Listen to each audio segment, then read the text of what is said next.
Hi people, it's me Anja, my pronouns are she and her, and welcome back to my channel for a new recent reads video. The first book on this list is called Saints of the Household. This story is a YA contemporary following two indigenous brothers after a small act of violence in their small town changes the way that they see each other as well as themselves. This story is absolutely so fantastic and so good. I love the idea of kids grappling with the idea that they're becoming like their parents, and that's not necessarily a good thing, and the ways in which the town associates them with their parents, and again, not necessarily in a good way. And there's a trigger warning for domestic violence as well. This book is so good. It's absolutely fantastic, and I really enjoyed it. First of all, the writing is so lyrical and it's so pretty. The dual perspective works so well. The two characters are so well developed and so distinct. I love them individually. I love the relationship together. The indigenous culture is so good and so awesome. This book is absolutely so fantastic and it's so good. The plot is so engaging and so intriguing. This book is so underrated and it deserves so much more hype. So anyway, with all that said, I rated this book 4 out of 5 stars, and I would definitely highly recommend it.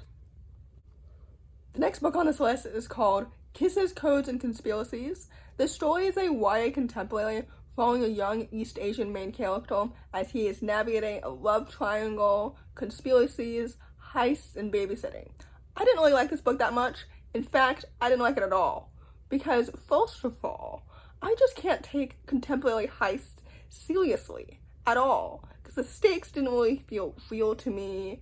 And, I just didn't care about the codes or the conspiracies or even the love triangle or the romance at all. I would say that, the girl on the cover, but, in the background, Rebecca, is definitely my favorite character. I enjoyed the scenes at the cathedral with, the nuns and stuff. Those felt wholesome and well done. Rebecca's tone deafness made sense considering, her upbringing and her wealth and everything. And she was definitely the most interesting character out of the three of them.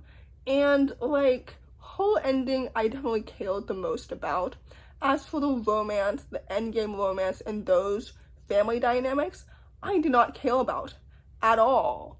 Because, I don't know, the setting, like I said, I didn't really take seriously. The mystery I didn't care about at all. So anyway, with that said, I rated this book 3 stars. I should have DNF'd it, and I wish that I had. So take that as you will. The next book on this list is called Icarus. This story is a YA contemporary following a young art thief who is falling in love with the son of the man that he's stealing from into reimagining of the original Icarus myth. Or at least that's what Goodreads says. I have no knowledge of the original Icarus myth, except for the basic, rudimentary understandings that it's about, a boy flying too close to the sun, and then he falls and dies, or something like that.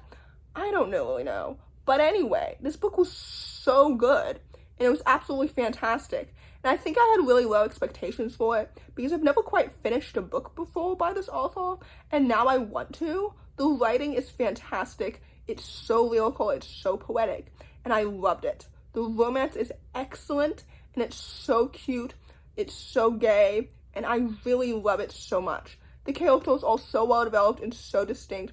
I love his friendships, I love the plot. This book is excellent.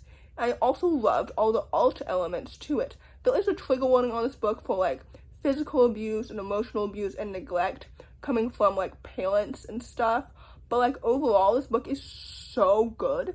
And it's absolutely so excellent, and it's so fantastic, and it's so lyrical. So anyway, all that to say, I rated this book 4 out of 5 stars, and I would definitely highly recommend it.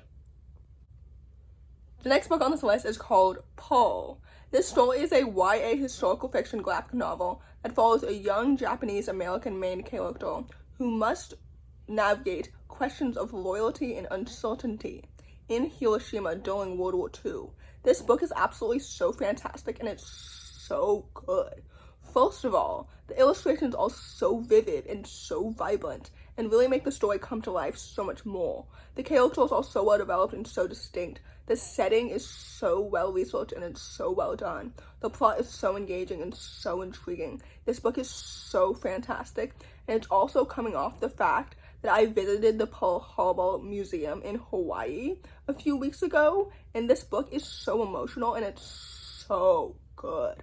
Like, it's absolutely fantastic.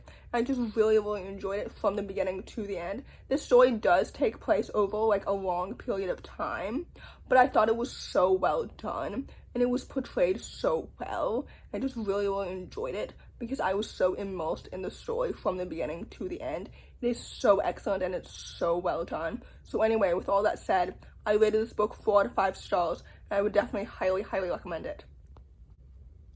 The last book on this list is called Rules for Ghosting. This story is an adult paranormal romance following a Jewish transgender bisexual main character who must embrace his gift of seeing ghosts that he's historically ignored to save his family's failing funeral home.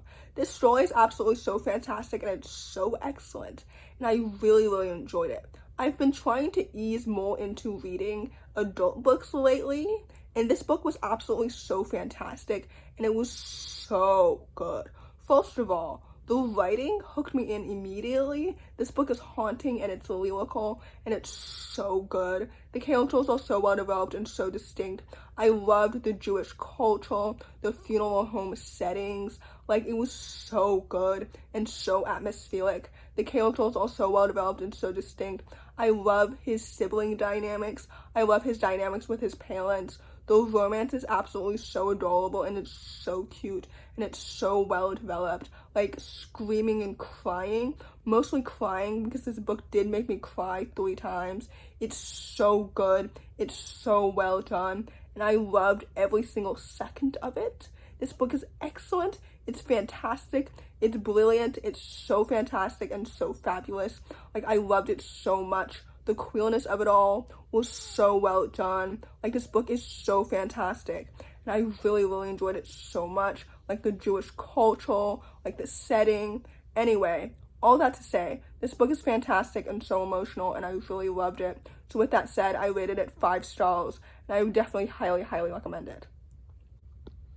So in conclusion, my August reading month honestly has been absolutely so disappointing in terms of the quantity of books that I've read this month, but it has been really good in terms of the quality that I've read this month. So that's something to be grateful for. But anyway, if you enjoyed this video, please don't hesitate to give it a big thumbs up. Comment down below the spider emoji if you made it all the way to the end of the video. Thanks for watching. Subscribe to my channel if you're new, and I'll see you in my next video. Bye!